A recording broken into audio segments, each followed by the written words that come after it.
साताऱ्यानजीक गोंदवले या गावी रावजी व सौ गीताबाई असे एक यजुर्वेदी देशस्थ ब्राह्मण जोडपे होते. त्यांना पुष्कळ दिवस संतती नव्हती.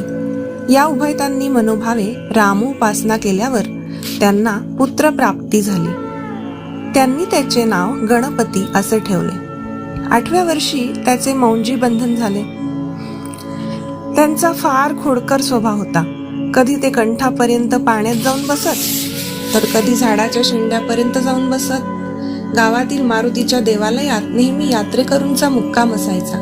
गणू हे रोज तेथे जाऊन त्या लोकांचा परामर्श घेत असत, म्हणून लोक त्यांना गणू बुवा असे म्हणत. एके दिवशी त्यांना एका रामदासियांची भेट झाली. तेव्हा तुम्हाला देवाचे दर्शन झाले का, असा गणपत बुवांनी प्रश्न विचारला. त्यावर ते म्हणाले, नाही रे बाळा, सद्गुरू वाचून देवाच्या खाणाखुणा कोण सांगणार, करिता मी सद्गुरूच्या शोधार्थ फिरत आहे.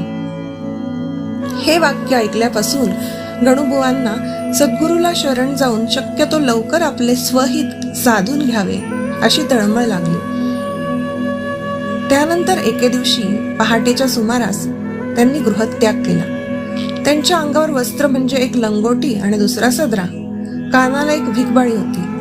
गणूबुवा मजल दर मजल करीत कोल्हापुरास आले. वाटेत एक भिकारी त्यांना भेटला. तो त्यांना म्हणाला, मला काहीतरी दे बाबा.